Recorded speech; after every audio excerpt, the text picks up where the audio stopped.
Bueno, buenas tardes, bienvenidos a todos, los que están, tanto los que están aquí presencialmente como los que están conectados online.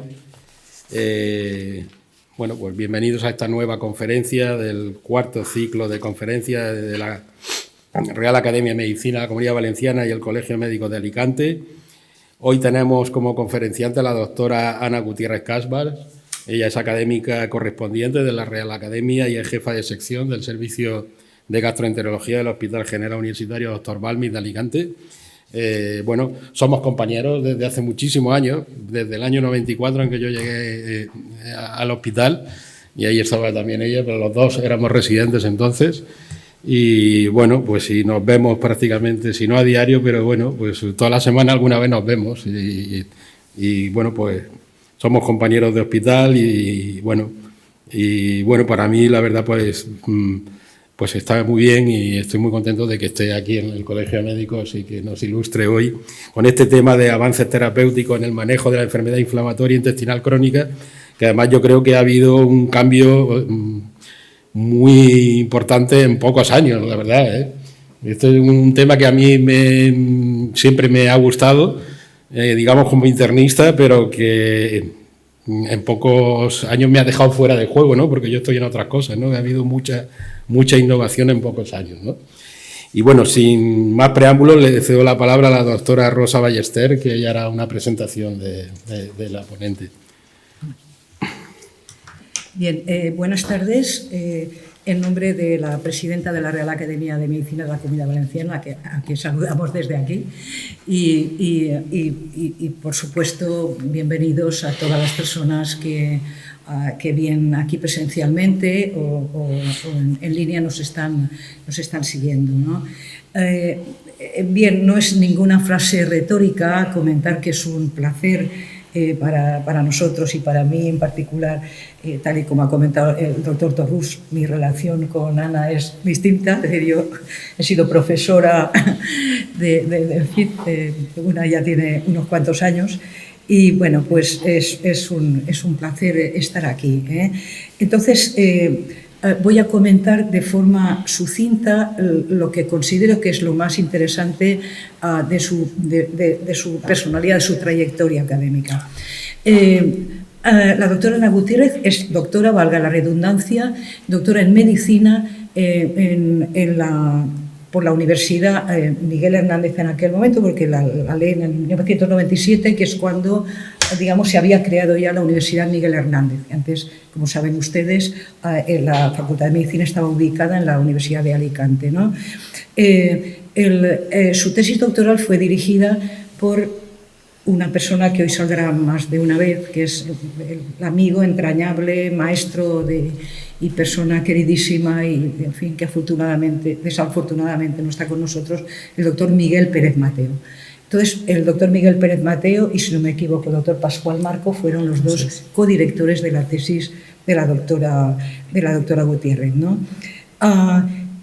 Como ha comentado el doctor Torrús, es académica correspondiente de la Real Academia de Medicina de la Comunidad Valenciana y digamos, es académica después de la obtención de un premio, justamente el premio Miguel Pérez Mateo Regadera, que es un premio que se da al mejor trabajo presentado ese año en relación con patología digestiva y que promociona naturalmente la misma Real Academia de Medicina y el Hospital Vitas Perpetuum, ¿no?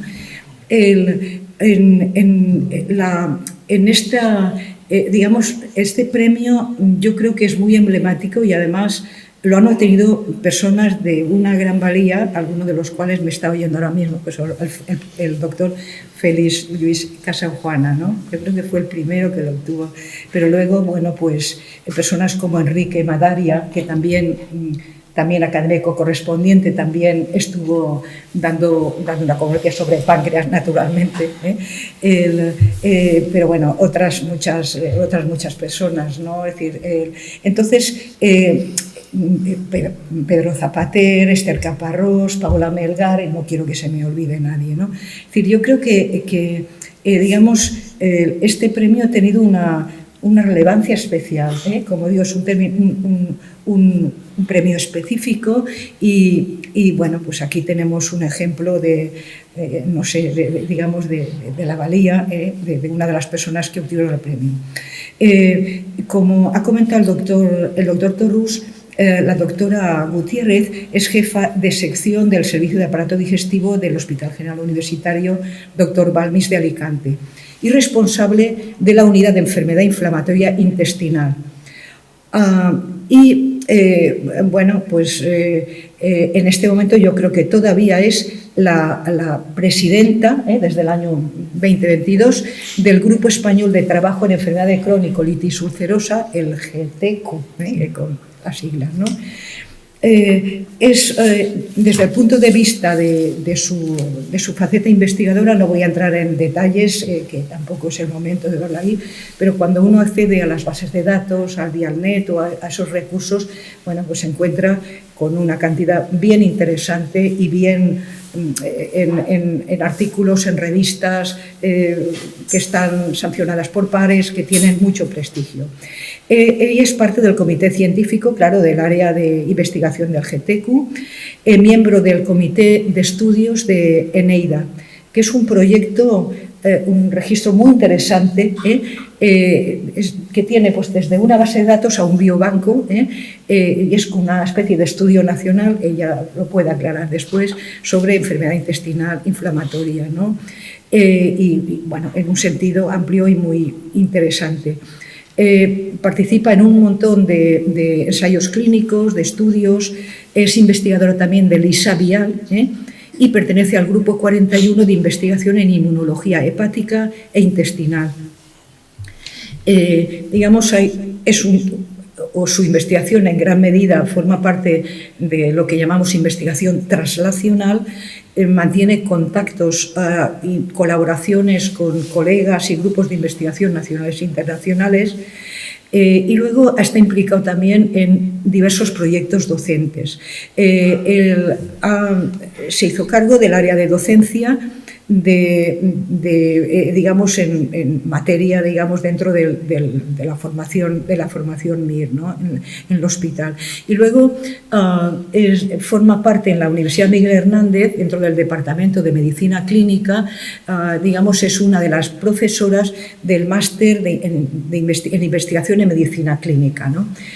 Bien, hay muchas más cosas que decir, vuelvo a repetir, al entrar en los recursos de información, en las bases de datos, bueno, pues por ejemplo tiene el mes pasado, en enero del 2014, hay un artículo publicado, creo que del grupo, en la revista de gastroenterología y hepatología, y hepatología, efectivamente, y muchos más, es decir, que no hago aquí una relación exhaustiva, que tampoco es...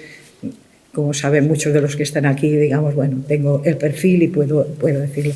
Pero sí, digamos, lo suficiente como para saber que estamos ante una persona de un perfil con una trayectoria ya muy consolidada, de un perfil yo creo que muy coherente dentro del área de enfermedad inflamatoria intestinal, y bueno, pues va a ser un placer y un honor pues oírla. Así que cuando quieras tienes la palabra, Ana. Bueno, estoy abrumada con la presentación, no puede ser de otra manera. Buenas tardes a todos de nuevo, a las personas que nos acompañáis hoy aquí presencialmente y por supuesto a todos aquellos que estáis conectados online. Rosa, muchísimas gracias por tus palabras. Para mí es muy emocionante, de una de mis profesoras, de la gente que te ha acompañado para aprender una carrera que todos amamos, pues oír todas estas palabras de ti y nombrar a personas tan queridísimas para mí como Miguel, pues me hace tragar saliva antes de empezar a hablar, como no puede ser de otra manera. Y lo mismo, Diego, agradecerte porque somos compañeros y somos amigos y compartimos desvelos por los pacientes con infecciones, que nuestros pacientes, y lo veréis ahora, son pacientes crónicos, que muchos de ellos tienen que someterse a tratamientos que van a causar inmunosupresión en su sistema inmune, y todo ello va a favorecer infecciones, y esto pues es otra manera en la que hacemos nudos de colaboración en el hospital. Y bueno, deciros eso, que sí, sigo siendo, y lo pondré al final, porque por supuesto, aparte del Hospital General Universitario de Alicante, en el que crecí desde pequeñita y es mi primera casa, pues mi segunda casa es GETECU, que es este grupo español de trabajo de cronicolitis ulcerosa, en el que al principio, cuando yo empecé a dedicarme a esto en el año 2006, cuando volví al General de Alicante, después de un tiempo que estuve en Elche, pues yo no soñaba en que podría... Si me hubieran dicho que iba a ser entonces la presidenta del grupo, pues yo le pongo mucha pasión a todas las cosas que hago, pero la verdad es que en esos momentos ni lo pensaba, ¿no? Y por eso os voy a hablar ahora, a lo largo de los próximos minutos, de lo que es la enfermedad inflamatoria intestinal, en definitiva, y de los avances terapéuticos que, como decía Diego, se han experimentado, ¿no?, en la enfermedad, y que hace que el panorama realmente se haya puesto más complejo, pero mucho más interesante y abierto para nuestros pacientes. Y para poder ponerle un marco a todo esto y que todo tenga sentido, lo primero es hablar de lo que es la enfermedad inflamatoria intestinal. Se define así como enfermedad inflamatoria intestinal crónica porque se diferencia de las enterocolitis específicas. Estas tienen una causa conocida, tienen un pronóstico que generalmente es bueno y siempre se les puede poner un apellido, o están producidas por AINES, por conectivopatías, por las más frecuentes, por ejemplo, son las infecciosas o las isquémicas, y sin embargo nuestra patología, a la que yo me dedico desde hace muchísimo tiempo de manera monográfica, la enfermedad inflamatoria crónica intestinal, tiene unas características totalmente opuestas. Lo primero es que no conocemos completamente, a pesar de que hemos avanzado muchísimo en el conocimiento de su patogenia, no conocemos exactamente o completamente por qué personas con la cierta carga genética o insultos que os voy a mostrar después similares, como pueda ser el tabaco o ciertas infecciones, por qué unos la desarrollan y otros no. Su curso clínico se caracteriza por ser crónico y tener fases de reagudización y fases quiescentes en las que el paciente no tiene síntomas. Y la evolución clínica es difícil de predecir. Muchos dicen que en el tratamiento de la enfermedad inflamatoria intestinal, aparte de todos los conocimientos profundos que tenemos, pues existe cierto arte en el cómo elegir los fármacos para los pacientes, cómo elegir las líneas de tratamiento, como os mostraré después. Y el tratamiento no es específico, lo que significa es que no podemos dirigirnos como en una enfermedad infecciosa frente a un germen, sino que tenemos que tratar las consecuencias de una inflamación mantenida y no controlada. Y el pronóstico, por supuesto, va a estar condicionado, y entenderéis bien, aparte de esta cronicidad, las características de los síntomas, de cómo impactan, cómo afectan a la calidad de vida de los pacientes. Bueno, entre los principales signos y síntomas que tiene la enfermedad inflamatoria intestinal, pues está la diarrea crónica, que se caracteriza por ser orgánica, ocurre por la noche, con urgencia, con sangrado, y estos son síntomas que, como yo digo, os comentaba, impactan mucho en la vida del paciente. Además, pueden tener dolor abdominal, dolor perianal, pérdida de peso. Los pacientes con enfermedad de Crohn pueden tener fiebre. A veces se piensa que tienen una patología infecciosa, cuando realmente se trata del inicio de una enfermedad inflamatoria intestinal. Pueden tener anemia por la inflamación intestinal, que os mostraré después, y algunos pacientes con enfermedad de Crohn tienen fístulas o fisuras, abscesos perianales, y pues como datos clínicos de lo que nos puede guiar bastante, y que lo hacemos ya para el despistaje de pacientes con diarrea crónica, es la presencia de una calprotectina fecal elevada, que es una determinación que hacemos en heces y que tiene que ver con la migración de los leucocitos a nivel del intestino. Pero otra de las cosas que caracteriza la enfermedad inflamatoria intestinal es que no solo afecta al intestino, es una enfermedad sistémica que puede asociar otras manifestaciones extraintestinales. Las principales os las pongo aquí, son las oculares, las dermatológicas, las articulares. Nosotros siempre preguntamos al paciente que viene con una diarrea crónica si ha notado algo en las articulaciones, si ha tenido el ojo rojo, pero también hay en otros órganos y sistemas puede haber afectación, como a nivel renal, hematológico, pulmonar es más infrecuente, pero puede darse. Y otra de las cosas que caracteriza la enfermedad es que algunas de estas manifestaciones van paralelas, van parejas a la actividad intestinal, y otras son completamente independientes, y esto hace que sean más difíciles de tratar. Esto sobre todo pasa, por ejemplo, con la espondiloartropatía axial, con la afectación de la columna vertebral de causa inflamatoria, que muchas veces el paciente está en remisión del intestino y sin embargo tiene esta actividad. Y sin embargo la artritis periférica, la que les afecta sobre todo a las pequeñas articulaciones de las manos, esta es muy típica, que afecte simultáneamente con la actividad inflamatoria del intestino. Pero no todo es enfermedad inflamatoria intestinal en los pacientes que tienen dolor abdominal o diarrea. Hacemos diagnóstico diferencial con otras patologías como el síndrome de intestino irritable, las colitis infecciosas, colitis isquémicas, esas que yo os comentaba antes que sí que tienen un apellido y sabemos exactamente lo que las produce. Aquí hay otras causas como pueden ser diarreas asociadas a fármacos. Hay fármacos que son muy característicos y que tenemos que tenerlos en cuenta. La intolerancia a la lactosa, la enfermedad celíaca y por supuesto enfermedades neoplásicas como puede ser el cáncer de colon pueden comenzar a manifestarse también por síntomas parecidos de sangrado o de diarrea como tienen los pacientes con enfermedad inflamatoria intestinal. Las dos grandes enfermedades dentro de la enfermedad inflamatoria intestinal, los dos grandes grupos patológicos son la colitis ulcerosa y la enfermedad de Crohn, que son diferentes entre sí, aunque también son muy similares.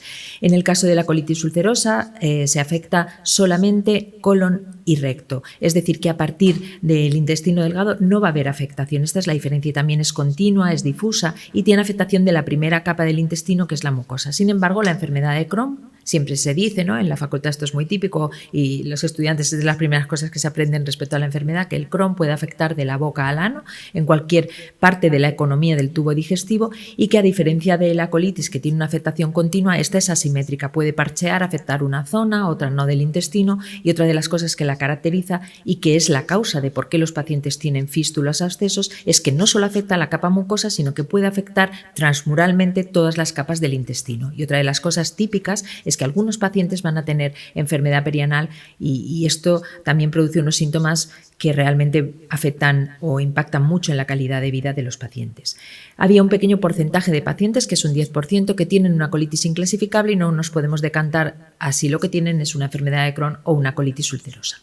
Hace muchos años que venimos utilizando una clasificación porque necesitamos un lenguaje común entre los gastroenterólogos para saber de qué estamos hablando en enfermedad de Crohn. Y clasificamos a nuestros pacientes por la edad en la que se diagnostican, los muy jóvenes, los de edad intermedia, que son los más frecuentes, o pacientes por encima de los 40 años. Después también las clasificamos a la enfermedad de Crohn según la clasificación de Montreal, según dónde está localizada, en intestino delgado, en colon, en tracto digestivo superior y luego de lo más interesante es hablar de los patrones, ¿no? Porque casi todos los pacientes empiezan con un patrón inflamatorio, pero luego evolucionan a patrones más complejos como el estenosante, que es los pacientes que hacen estrecheces y estos muchas veces van a requerir cirugía, o la forma fistulizante, que es esto de lo que os comentaba de la presencia de fístulas o abscesos por el carácter transmural que tiene la enfermedad.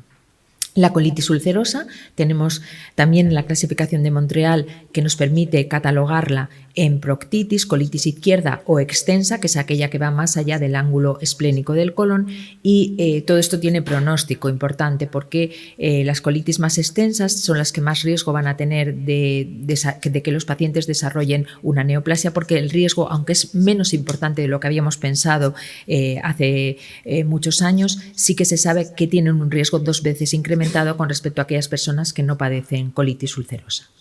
Bueno, una imagen vale más que 1000 palabras y esto, la endoscopia que siempre tiene que ir de la mano en enfermedad inflamatoria intestinal, es fácil entender viendo estas imágenes, estas lesiones, los síntomas que tienen los pacientes con afectos de enfermedad de Crohn. Podemos tener úlceras aptoides que se parecen a las que salen en la boca y luego hay pacientes con patrones más complejos que pueden hacer esas úlceras que llamamos ensacabocados o un patrón en empedrado porque se combinan áreas en las que la mucosa está sana con otras áreas ulceradas. Y hacia lo que tendemos es a lo que estáis viendo a la derecha de la pantalla, que es hacia la curación endoscópica, que solo la van a conseguir, a pesar de todas nuestras terapias avanzadas, como tenemos ahora, un 50% aproximadamente de los pacientes. Y veis qué diferencias hay entre lo que es tener un intestino normal y un intestino afecto por enfermedad de Crohn. La colitis ulcerosa, las lesiones se parecen, pues sí, se parecen, pero para un endoscopista entrenado ve claramente cuál es la diferencia entre Crohn y colitis ulcerosa. El paciente con colitis ulcerosa tiene pérdida de patrón vascular y sobre todo tiene una afectación continua. Hay formas muy graves, como esta que estáis viendo con la letra D a la derecha abajo, que bueno, ya realmente es un patrón de afectación continua con úlceras profundas. ¿Y es muy frecuente la enfermedad inflamatoria intestinal o no lo es? Desde luego, lo que no podemos decir hoy día ya es que se trate de una enfermedad rara. Se ha estimado que aproximadamente el 0,8% y dentro de poco será el 1% de toda la población española padece y padecerá enfermedad inflamatoria intestinal. Y si veis, y esto lo estudiábamos en la carrera, es una enfermedad propia, característica de países desarrollados. Ahí veis las áreas de máxima incidencia están en rojo, los países de baja incidencia están en azul y los intermedios están en amarillo. España está pasando a ser un país de media alta incidencia. Estamos parejos con otros países de Europa como Italia, como Grecia, y lo que ocurre es que la occidentalización que está sufriendo el mundo, la globalización, hace que esté incrementándose esta incidencia, como os voy a mostrar en una diapositiva a continuación. Está cambiando la prevalencia y la incidencia a nivel mundial. ¿Y qué está pasando? Que los países que se están desarrollando, se acercan mucho en su estructura económica, se van acercando a los países occidentales, va incrementando de una manera muy relevante, como veis casi exponencialmente, la prevalencia. Y sin embargo se está produciendo un equilibrio en los países ya desarrollados. No es que aumente tanto la prevalencia de los desarrollados, pero como todos los pacientes que se diagnostican permanecen, es una enfermedad crónica que por suerte para los pacientes tienen la misma supervivencia que el resto de la población, pues se produce esta situación en el mundo desarrollado de equilibrio entre esa prevalencia que se estaba incrementando y la incidencia mantenida. ¿Qué significa esto en términos globales? Pues que realmente la enfermedad inflamatoria intestinal en unos años, para el 2025 así se estimaba, será una enfermedad global y supone un muy importante consumo de recursos y todo esto tenemos que tenerlo en cuenta a la hora de la planificación de los tratamientos. ¿Qué hay de la fisiopatología? No hay paciente que se diagnostique de la enfermedad en nuestras consultas que no nos pregunte qué es lo que puede comer, porque por una cuestión intuitiva todo el mundo relaciona que el comer, lo que tú comes, lo que se ingiere por la boca y pasa por tu intestino, está induciendo enfermedad inflamatoria intestinal o algo tendrá que ver. Y realmente es así, o sea, hay datos de estudios que claramente muestran que aquellos pacientes que por ejemplo, pues hacen dietas más ricas en hidratos de carbono, dietas más abundantes en grasas frente a las dietas mediterráneas, pues este es un factor de empeoramiento clínico y también puede ser un factor de alguna manera implicado, pero desde luego hay que dejarle claro al paciente que no padece una enfermedad inflamatoria intestinal por lo que está comiendo, sino que tiene una predisposición genética y se van a producir una serie de hechos inmunológicos a nivel de su intestino que van a condicionar finalmente la aparición de esas lesiones que os he mostrado. O sea, es un cúmulo de muchas más cosas que no, ni muchísimo menos solamente la dieta. Y luego hay factores de riesgo realmente interesantes como el tabaco, que en la enfermedad de Crohn empeora muchísimo el pronóstico. El paciente que se opera y sigue fumando tiene mucho riesgo en enfermedad de Crohn de volver a tener la enfermedad activa e incluso de tener que volver a operarse por segunda vez, mientras que en colitis ulcerosa es un factor de protección. De hecho, muchos pacientes debutan en colitis ulcerosa cuando dejan de fumar, o sea que tiene un efecto contrario y es muy difícil de establecer cuál de todas esa multitud de sustancias que contiene el tabaco está implicada en ese factor, dijéramos, protector en colitis ulcerosa y factor de mal pronóstico en enfermedad de Crohn. El esquema que os muestro aquí a la derecha lo que viene a decir es que pacientes que están predispuestos genéticamente por mutaciones en ATG, que es un gen de apoptosis, o en NOT2, que es un gen de reconocimiento intracelular, todo esto va a favorecer en estas pacientes que tienen esa situación genética, favorecerá sobre otros factores que pueden ser ambientales, factores de higiene, de dieta, muchos factores que no conocemos todavía, tabaco, van a favorecer ese insulto que hace que se produzca la pérdida de integridad de la barrera intestinal. Por aquí empiezan a pasar estos antígenos bacterianos que van a desencadenar una respuesta no controlada de la inmunidad innata y adquirida que finalmente va a expandir la respuesta inflamatoria. Esto también produce una sobrecarga que aumenta también mucho hasta un compromiso de espacio que va a incrementar esta pérdida de la barrera de la integridad intestinal y esto condiciona que cada vez el proceso inflamatorio pues sea mayor y quede descarrilado y lleva a esa situación de esas lesiones que mostrábamos en la endoscopia.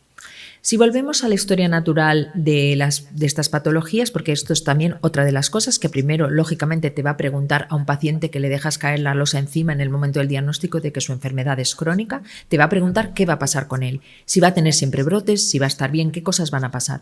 Y nosotros debemos decirle la verdad, cómo va esto, que hay poquitos pacientes, un 10%, que van a estar activos crónicamente, a pesar de todos nuestros grandes esfuerzos para que no sea así, que hay un 40% que cursarán en brotes de actividad intermitente, a veces estarán bien, a veces tendrán brote, y por suerte la mitad de los pacientes van a continuar en remisión clínica con el tratamiento que nosotros les vamos a poner. Esto es a grandes rasgos cómo es la historia la historia natural del paciente de colitis ulcerosa. De las dos enfermedades, ¿cuál es más progresiva o cuál hemos aceptado o sabemos que tiene un carácter más progresivo? Sin duda alguna, la enfermedad de Crohn. Ahora cada vez este concepto se maneja más en colitis ulcerosa. Parece que aunque afecte solamente a la mucosa, también los pacientes pueden sufrir de dismotilidad, de colon en tubo de plomo, que llamamos nosotros, de disfunción anorrectal. Pero en Crohn está clarísimo que los pacientes de estadios iniciales inflamatorios pueden pasar, si no somos efectivos, y también a veces, aunque queramos serlo, porque el paciente, la historia natural de su enfermedad es así, puede pasar a esas otras situaciones de estenosis o de fístulas que van a requerir una cirugía y van a tener peor pronóstico. Y esto ha hecho que se maneje muchísimo un concepto en el tratamiento, sobre todo en enfermedad de Crohn, que es la ventana de oportunidad. El momento en el que tú, utilizando fármacos que actúan contra la inflamación, eres capaz de frenar esa progresión de la enfermedad. Y eso seguro va a estar en situaciones muy precoces de la enfermedad. Esto es un poco lo que os estaba diciendo, esa ventana de oportunidad que se tiene que producir para el tratamiento antes de que el paciente pase a estadios estenosantes o a estadios fibróticos. Y esto solo lo podemos conseguir con una monitorización estrecha.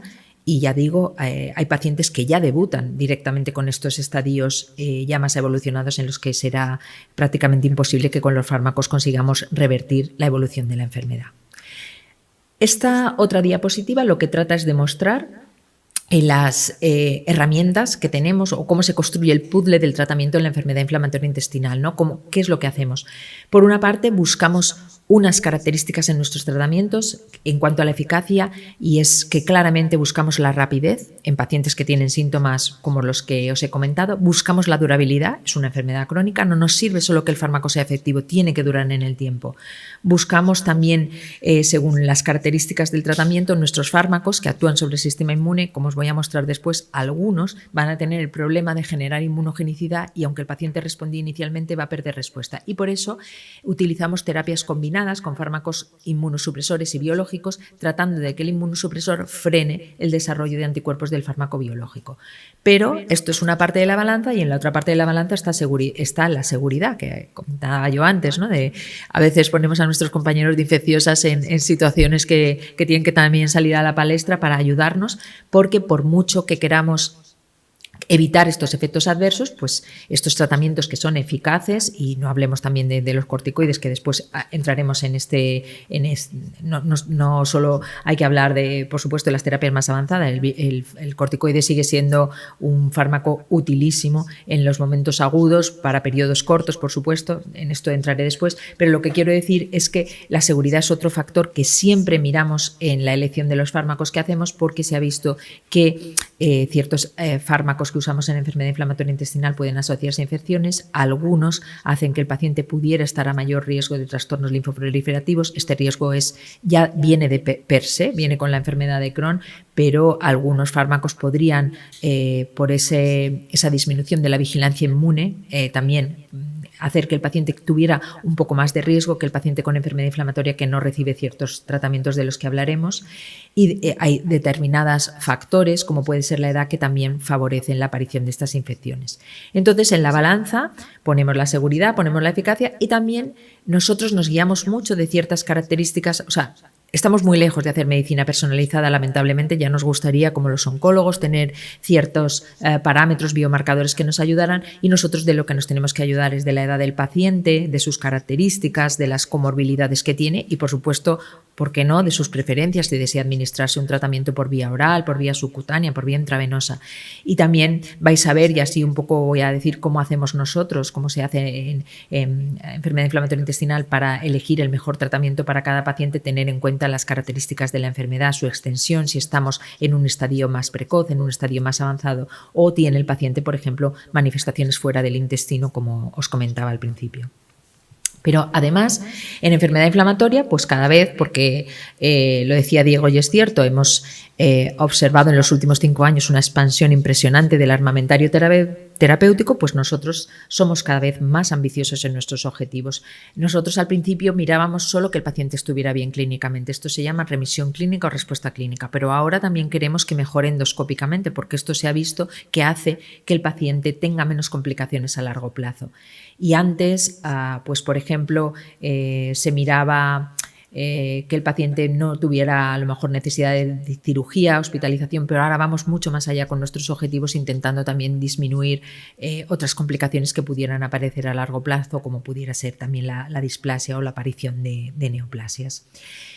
Y en estos objetivos cada vez más ambiciosos hemos llegado a hablar de un concepto que no se manejaba hasta hace un par de años, que es el concepto de disease clearance en inglés, que significa la eliminación, que no curación de la enfermedad.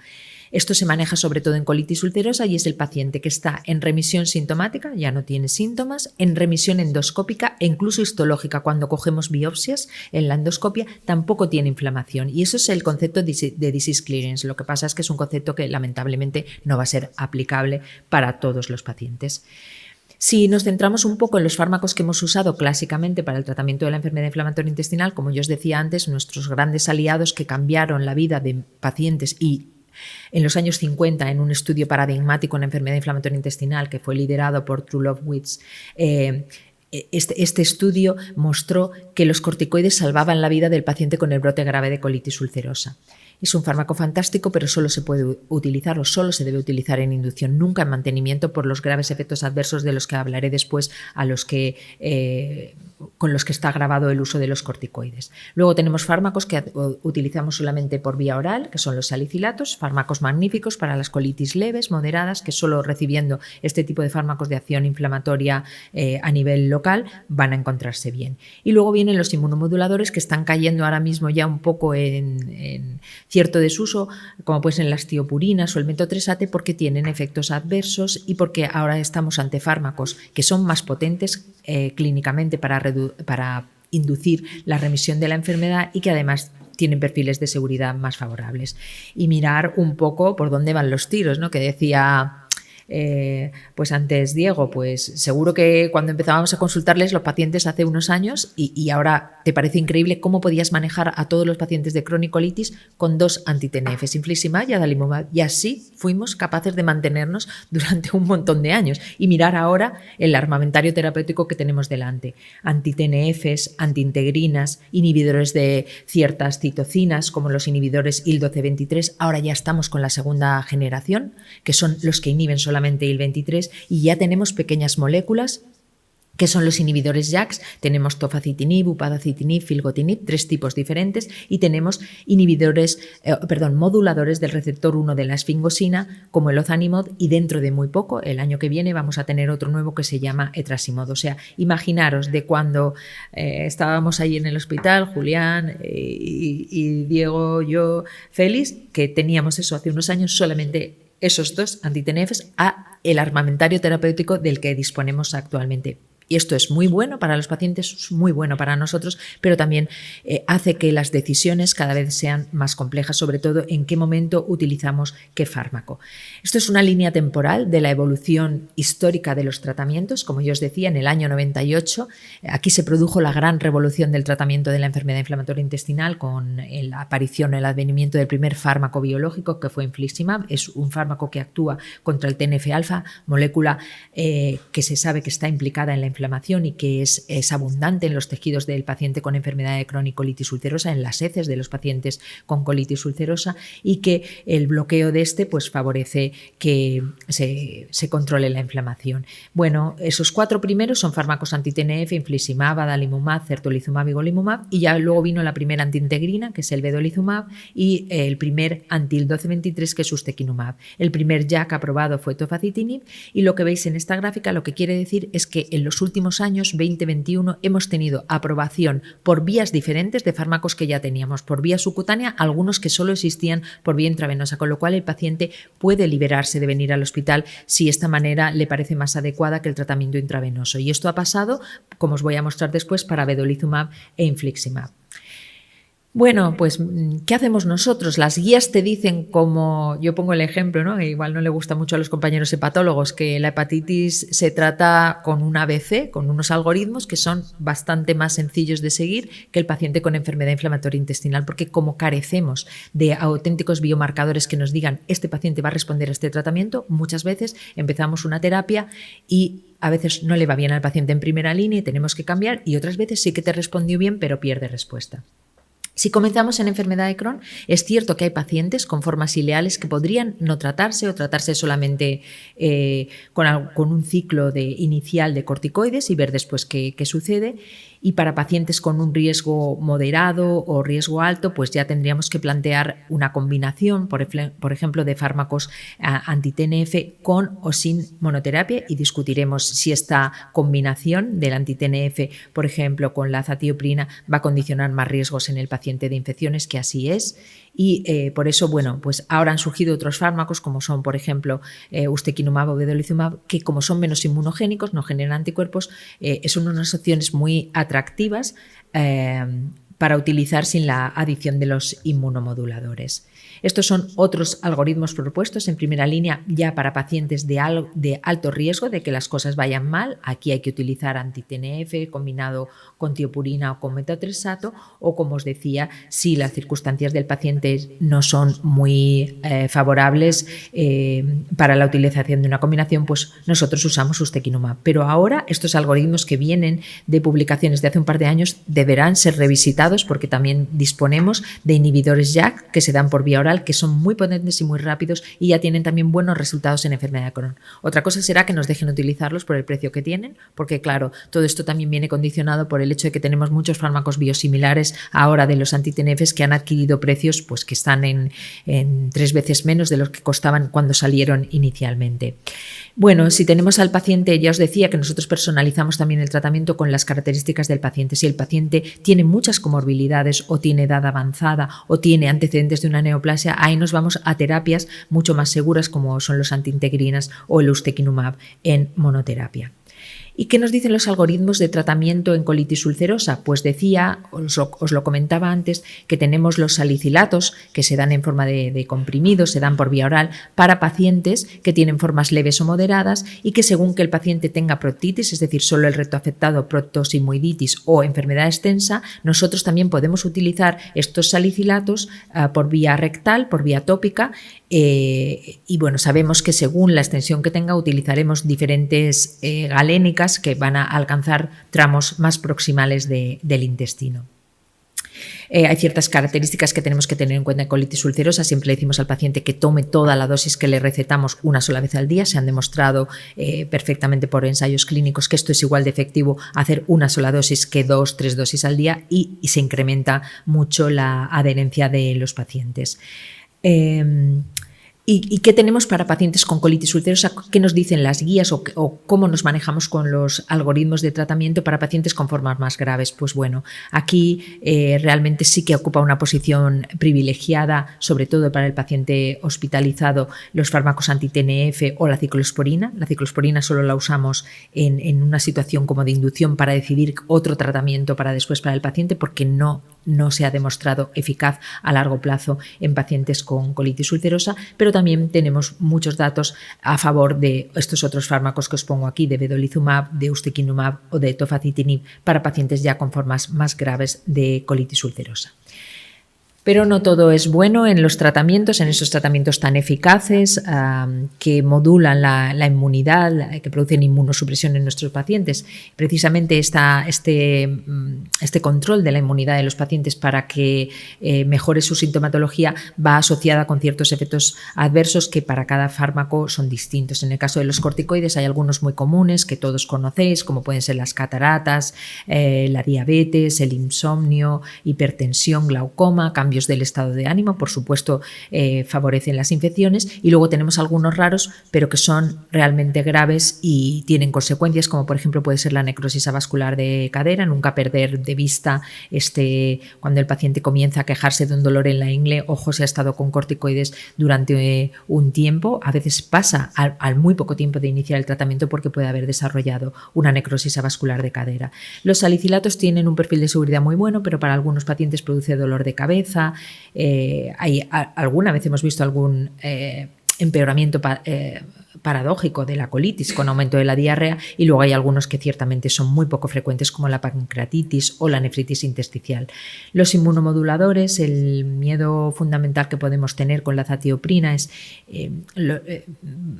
ya decía que de por sí hay que manejar con mucho cuidado esta información para los pacientes para no alarmar innecesariamente, porque la inflamación mantenida también es un factor de riesgo de carcinogénesis, y sí que es verdad que los inmunomoduladores en pacientes con enfermedad inflamatoria intestinal pueden incrementar este riesgo de trastornos linfoproliferativos, pero en porcentaje realmente es un riesgo pequeño frente a no tratar correctamente a los pacientes. Y luego también tienen un tipo de neoplasias al que se asocia, que son neoplasias benignas, como puede ser el cáncer cutáneo no melanocítico. En el caso del metotrexate, la información que nunca se le debe dejar de dar a una mujer que lo va a recibir es que es teratogénico. Está totalmente contraindicada la gestación durante el tratamiento, y luego también tenemos algún efecto adverso raro, como puede ser la alveolitis fibrosante.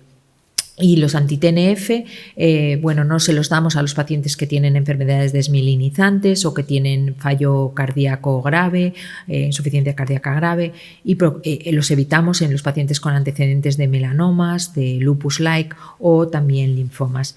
Realmente vedolizumab es un fármaco con efectos adversos poco importantes porque tiene una acción selectiva a nivel intestinal, inhibe la migración de los linfocitos a nivel del intestino, y también realmente ustekinumab es otro fármaco que tiene efectos secundarios del mismo tipo que vedolizumab, que realmente no son muy importantes. Los nuevos fármacos que nos han venido, como puede ser tufacitinib, upadacitinib o filgotinib, tienen el problema de un warning de riesgo riesgo tromboembólico, pero esto se ha visto más para pacientes de otras edades, como son los pacientes tratados en reumatología, más que nuestros pacientes, pero hay que advertir a los pacientes porque esto fue una recomendación de la EMA para cualquier paciente de cualquier especialidad tratados con fármacos que son inhibidores JAKs. Y luego para los fármacos como Zanimod o Etrasimod, que todavía no ha llegado al mercado, pues tenemos que tener en cuenta también ciertos aspectos, ¿no?, por su acción a nivel cardíaco, y evitarlos, por ejemplo, en pacientes que tengan bloqueos auriculoventriculares.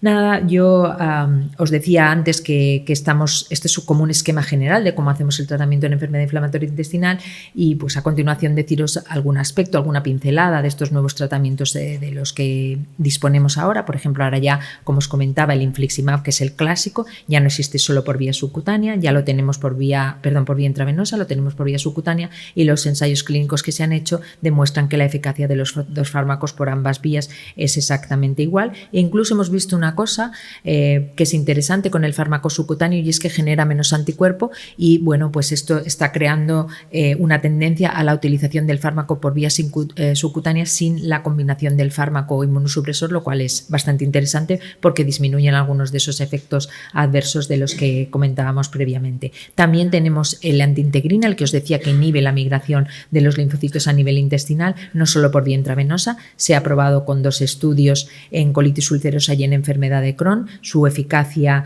que es igual por vía subcutánea que por vía intravenosa, y este fue el estudio que demostraba en esas columnas que veis violetas y lilas que la eficacia del fármaco contra placebo de cualquiera de las dos maneras en que se administraba, intravenoso y subcutáneo, era igual de efectivo. Y ese mismo estudio lo hicieron también en enfermedad de Crohn, pero el diseño fue diferente. Aquí solamente enfrentaron el fármaco por vía subcutánea con placebo, los resultados fueron todos, o la mayor parte de los resultados fueron significativos, pero aquí no pusieron una rama comparadora del fármaco que ya utilizábamos, que era el vedolizumab por vía intravenosa.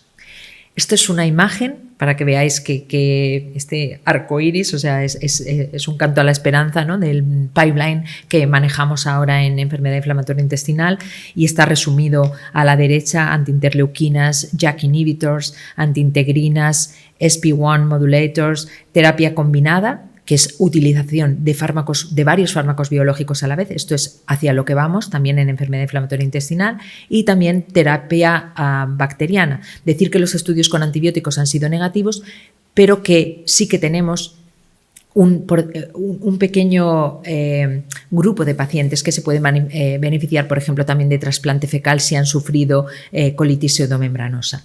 Este es otro esquema de lo que os decía, hacia dónde vamos, hacia los nuevos tratamientos. Y lo que os decía de la terapia combinada, este fue el primer ensayo clínico que se hizo con combinación de terapia biológica solo para la fase de inducción, solo 12 semanas, pero por un lado se utilizaba golimumab, que es un anti-TNF, para pacientes con colitis ulcerosa, por otro lado guselkumab, que va a venir, no se ha probado todavía, es un anti-IL-23, y por otro lado la combinación de los dos fármacos. ¿Y qué es lo que vieron? Pues si veis, la columna azul marino es la que combinaba los dos fármacos, y la verde y la roja son las que utilizaba solamente golimumab o guselkumab. Y la conclusión es que significativamente había más pacientes al final del estudio con mejoría endoscópica, con normalización endoscópica, y también con resultados clínicos de remisión clínica en la columna azul, que eran los pacientes que usaban combinados los dos tratamientos, versus los pacientes que utilizaban solo un anti-TNF o utilizaban solamente un anti-IL-23. O sea que para determinados pacientes, y esto hay que tenerlo en cuenta porque, claro, cuanto más fármacos biológicos sumemos, también se incrementarán los riesgos del paciente, pero ya se están haciendo terapias combinadas para algunos pacientes que no acaban de responder, o que, por ejemplo, un biológico les controla la enfermedad luminal, pero no les controla la enfermedad articular.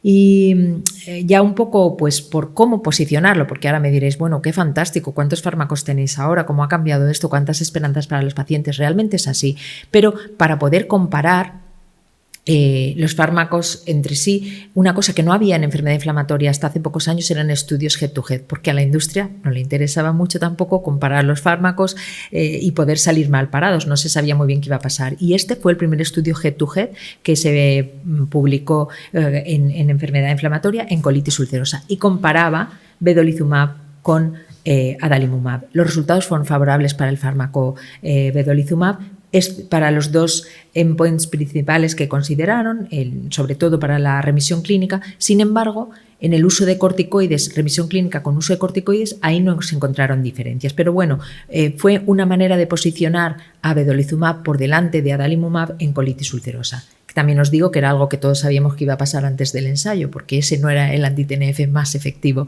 en colitis ulcerosa, y esto ya pasa, ¿no? Uno a veces se pone a compararse con el que crees que, porque el estudio fue promovido por vedolizumab, y quizá siempre te vas a poner a compararte donde creas que vas a quedar mejor. Bueno, pues después, unos años más tarde, se ha hecho el segundo estudio head-to-head de comparación en enfermedad de Crohn. En este caso es un estudio interesante porque coge pacientes que yo os decía antes, lo que nosotros denominamos early Crohn, pacientes muy poco baqueteados en su enfermedad, y se comparaba en este caso adalimumab con ustekinumab, y aquí no se encontraron diferencias ni en este ni en ninguno de los endpoints que se establecieron en el estudio de diferencias, y se concluyó que ustekinumab no es inferior en primera línea en pacientes que no han experimentado a fármacos anti-TNF, no es inferior a una terapia que estaba muy consolidada en enfermedad de Crohn como es adalimumab.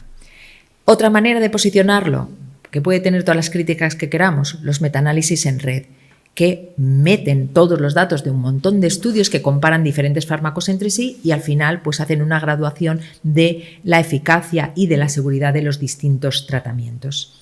Y esta es mi última diapositiva y para concluir, pues deciros que sí, sin duda alguna, hemos asistido a una gran expansión en los últimos años. En los últimos 5 años es increíble del armamentario terapéutico en la enfermedad inflamatoria intestinal. No solo tenemos fármacos nuevos, sino tenemos nuevas galénicas de fármacos que ya existían, como es el caso de infliximab o vedolizumab por vía subcutánea. Estamos ante nuevos mecanismos con los que nos estamos familiarizando, como los JAKs, como los moduladores del receptor 1 de la esfingosina, como los anti-IL-23, y luego pues la gracia de todo esto va a estar como posicionarlos en primera línea, en segundas líneas de tratamiento, y para ello, como os decía, contamos con estudios head-to-head, con metaanálisis en red, y nosotros hacemos nuestro esquema de cómo tratar a los pacientes no solo con eso, sino en ese intento de personalización que tenemos respecto a la seguridad, a las características del paciente, al coste de los fármacos. Esto también hay que meterlo en esa ecuación, pero lamentablemente tengo que decir que todavía en enfermedad inflamatoria intestinal nos falta mucho para la medicina de precisión. Y no he podido terminar sin poneros a todo el equipo que me ha acompañado a mí en GTQ, que yo os decía que es mi segunda casa, junto con vosotros, con el Colegio de Médicos de Alicante y junto también con mi otra casa, que es el Hospital Dr. Balmis de Alicante, porque es toda la gente que ha trabajado conmigo en todas nuestras áreas en GTQ, que es el área de investigación, el área de docencia, que como decía Rosa, yo tuve también el privilegio de ser la coordinadora 2 años antes de ser presidente. Y bueno, tenemos un grupo joven que es admirable en cuanto a investigación, en cuanto a toda la potencia que tienen, y bueno, pues para mí esta ha sido una de las experiencias más maravillosas en mi trayectoria profesional, y sigue siendo, porque seré presidente todavía hasta octubre de este año, que se celebrará nuestro congreso y ahí finalizará. Y nada, daros a todos las gracias por vuestra atención y abierta a cualquier pregunta, cualquier comentario que tengáis. Muchísimas gracias.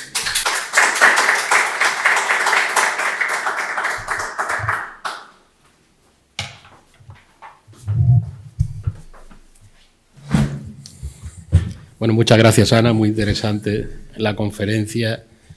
No sé si hay... Es que no vemos aquí en el ordenador si hay preguntas de las personas que están conectadas online.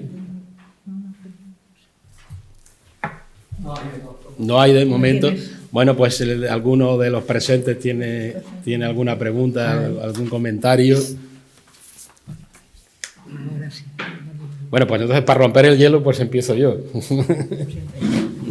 Bueno, hemos visto que efectivamente pues hay un desarrollo de muchísimos fármacos que, bueno, pues que lo que hacen es parar o intentar parar la inflamación, ¿no? Pero realmente, claro, no hemos llegado a saber cuál es la etiología de la enfermedad, ¿no? Y en este sentido te quería preguntar, porque por ejemplo yo, sobre todo con la enfermedad de Crohn, veo ciertas similitudes entre la enfermedad de Crohn y la enfermedad de Whipple, ¿no?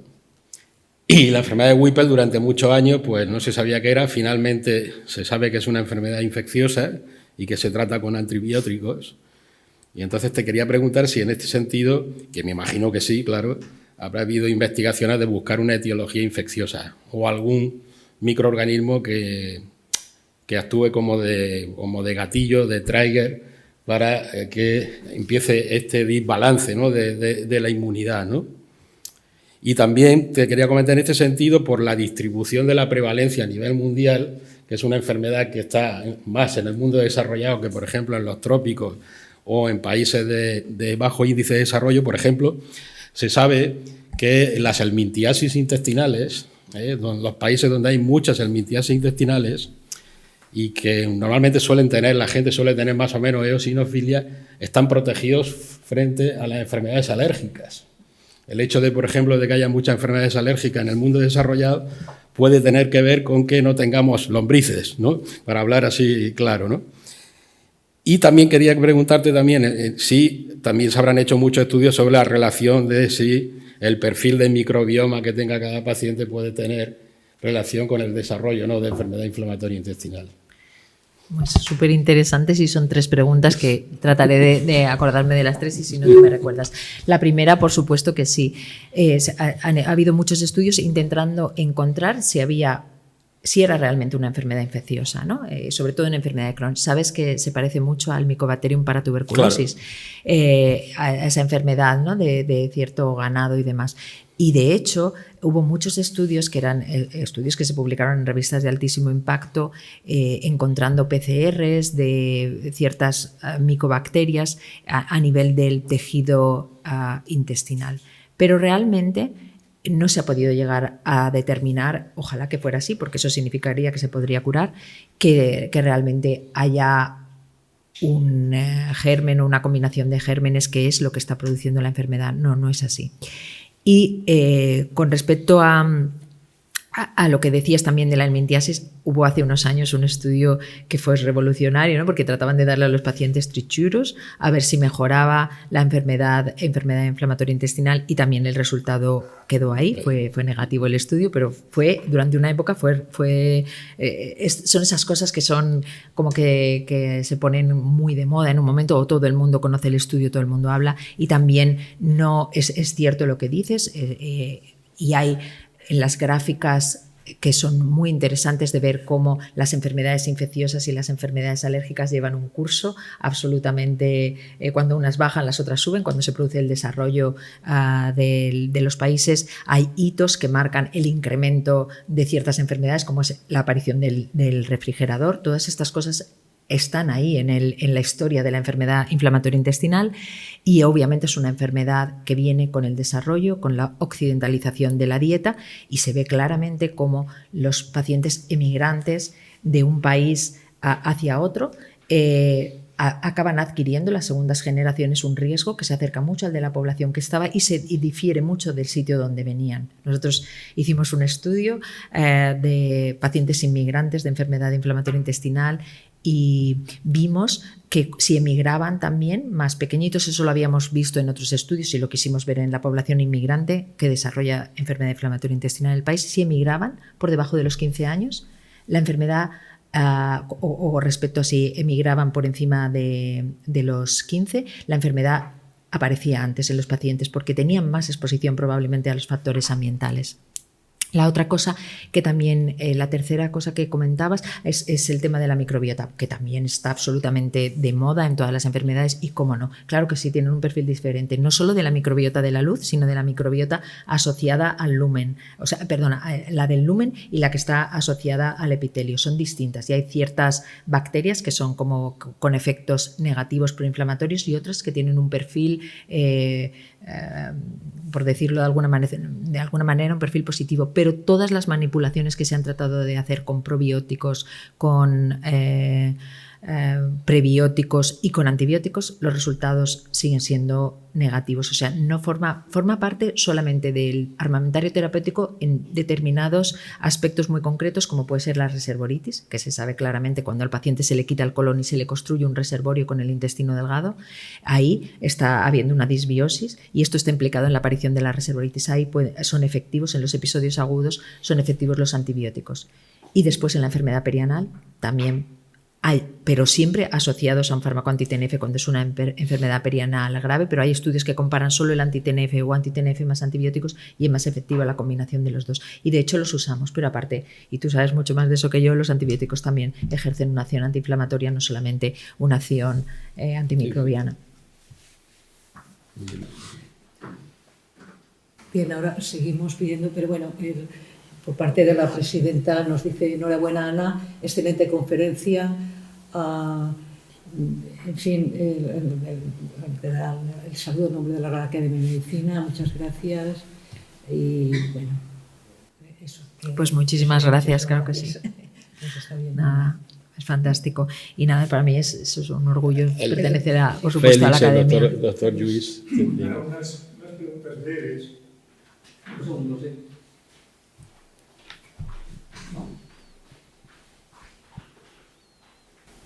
Ana, unas preguntas breves y te lo hago una a una para que no se te olviden. Con todos estos tratamientos, ¿ha desaparecido el megacolon tóxico como temible consecuencia de una colitis ulcerosa?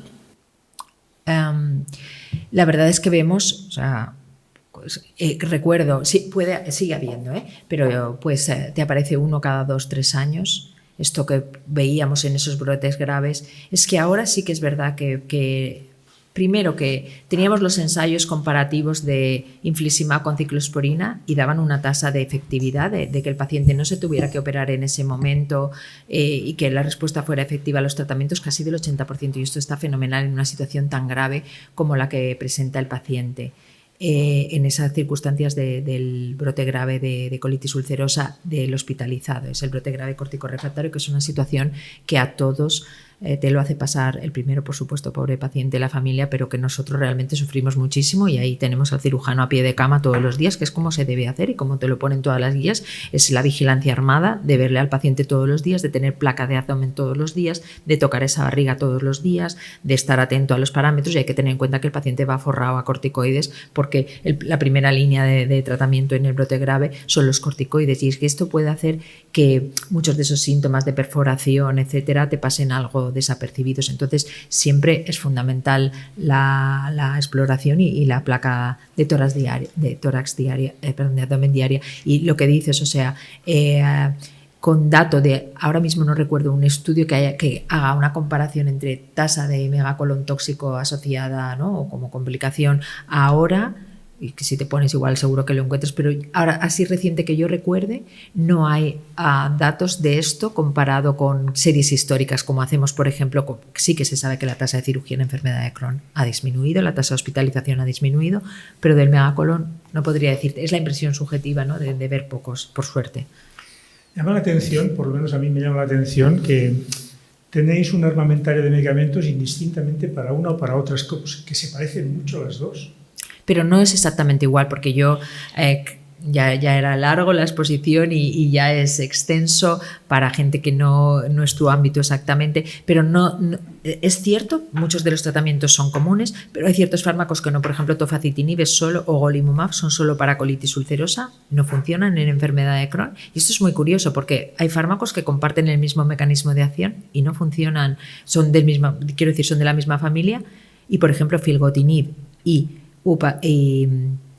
los nuevos JAK, filgotinib y tofacitinib, funcionan en colitis ulcerosa, y sin embargo upadacitinib funciona en Crohn y colitis ulcerosa, y funciona muy bien en enfermedad de Crohn. No sabemos cómo uno que hace una inhibición en JAK1, no es un pan-JAK que actúa sobre JAK1, JAK2 y JAK3, que es el tofa, que teóricamente tendría que funcionar bien en las dos, pues ¿por qué uno de los JAKs funciona en las dos y sin embargo los otros dos fármacos solo funcionan en colitis? O sea que hay algunos, teniendo razón Félix, porque muchos son comunes y funcionan en las dos enfermedades, hay algunos que específicamente son de momento solo para Crohn y otros para colitis ulcerosa, pero se parecen mucho.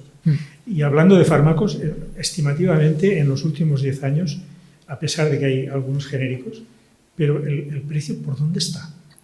El precio, para que te hagas una idea, del tratamiento anual del paciente de enfermedad inflamatoria, les llamamos ya, hemos pasado ya a otra fase, ya no son biológicos, porque las pequeñas moléculas no son biológicos y son terapias avanzadas. Ahora usamos el término de Advanced Therapies, porque es cualquiera de todos estos es una terapia avanzada. Puede ser una pequeña molécula porque sea un agonista del receptor S1, porque sea un JAK, o puede ser un biológico. El precio, antes, cuando comenzamos, estaba en 12.000 euros anuales para el paciente que se trataba con infliximab o con adalimumab.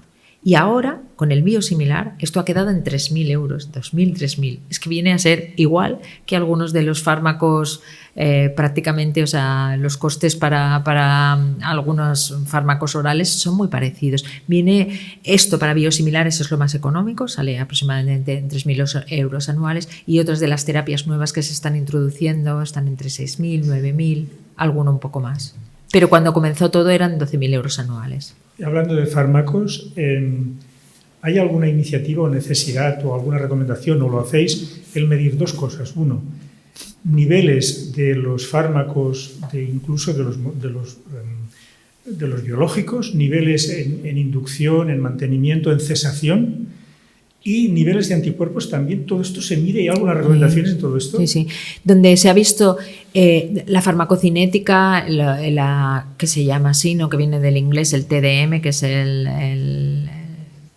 la monitorización terapéutica de fármaco. Esto viene de los fármacos anti-TNF, porque es donde se ha podido demostrar que existe una correlación entre los niveles y la eficacia, e incluso se han llegado a establecer cut-off para diferentes situaciones. Para la perianal mucho más, si quieres curación mucosa un poco más alto que si luego remisión clínica. Esa correlación existe con los anti-TNFs y los anticuerpos también, porque son los fármacos más inmunogénicos y lo hacemos de práctica clínica. Nos lo hace la farmacia, nos lo hace después de inducción, porque si son rápidos y son capaces de hacértelo en las 2 primeras semanas, tú podrías prever.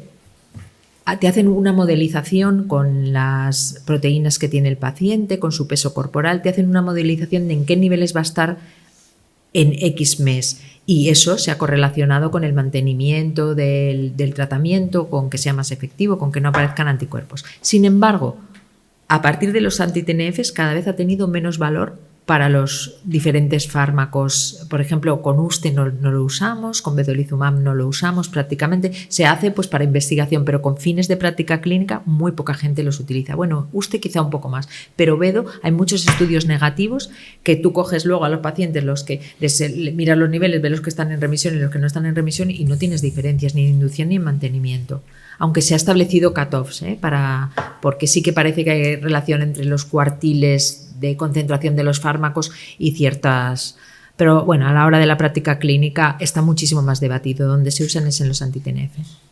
Y por último ya, algunos de estos fármacos son inmunogénicos en sí mismos, es decir, generan respuestas de anticuerpos en el organismo. Sí, pero por ejemplo, esto es lo mismo, vuelvo a que los más inmunogénicos sin duda son los anti-TNFs. Y por un lado, durante años, cuando se empezaron a usar, a los pacientes se les hacían, ya se supo que generaban, que lo que hacía que perdieran la respuesta a veces era eso, otras veces no, el paciente pierde respuesta y tiene unos niveles magníficos de 11, de 12 y el paciente está fatal de la enfermedad y es que no está funcionando por otra vía o su mecanismo inflamatorio no es el del TNF, está predominando otro, el que sea, el de la interleuquina 23 o otro que no podemos llegar a determinar. Pero Losana, por ejemplo, si vas por ahí, Losana se hacía mucho al principio cuando se empezaron a utilizar y la gente se quedaba, el paciente no tenía ni un síntoma de lupus, nada de nada, pero si le subían Losana, bueno, es lo que hemos ido aprendiendo, ¿no? A lo largo de todos estos años, eso no tiene ningún valor. Pero sí está asociado el uso también de los anti-TNF a la aparición de ciertos títulos de ANA que ahora ya eso ha caído en desuso y no se hace, a no ser que el paciente desarrolle un cuadro lupus-like, que ahí ya te tienes que poner y hacerle el anti-DNA y verlo con los reumatólogos lo que está pasando y probablemente desechar ese fármaco porque ahora tenemos muchos más. Antes es que se exprimía el tratamiento porque teníamos, lo que comentaba, dos anti-TNF. Ana, te hago otra pregunta en el tema de ¿en qué grado influye la predisposición genética en desarrollar estas enfermedades o que unas sigan un curso más o menos indolente y otras un curso más agresivo?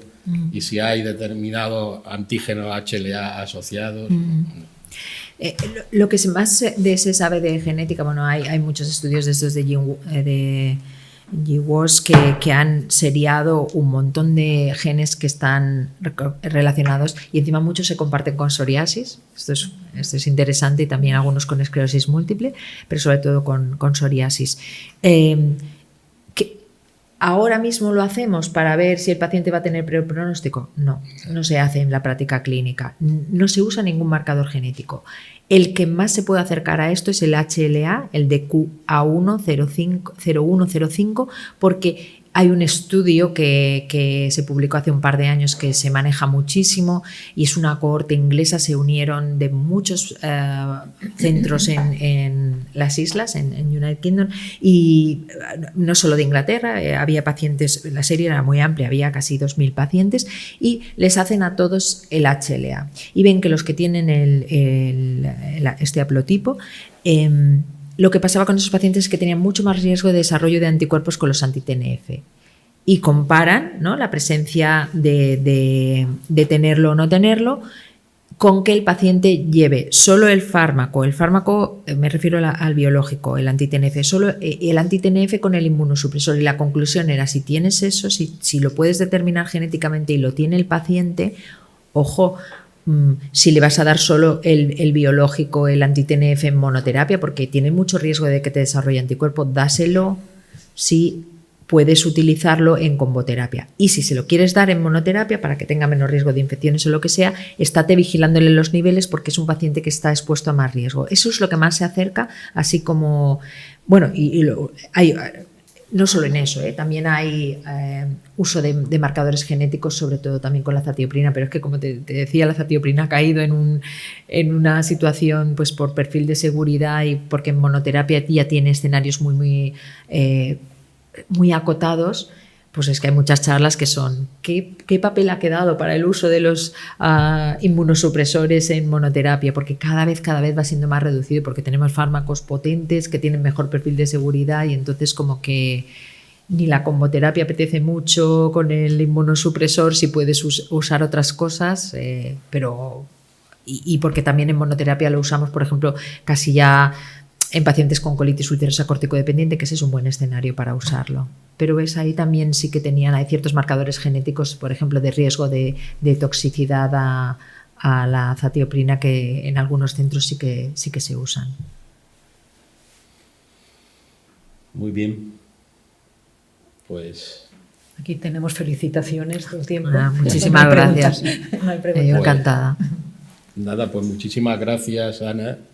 Si no hay ninguna pregunta más, pues nada, damos por finalizado el acto y os emplazamos a la próxima y última ya de este ciclo, próxima conferencia, ¿no?, que es el jueves 14 de marzo, que se titula ABC de la fibrilación auricular en 2024, introducción y desarrollo, que bueno, pues la impartirá el doctor Francisco Sogor.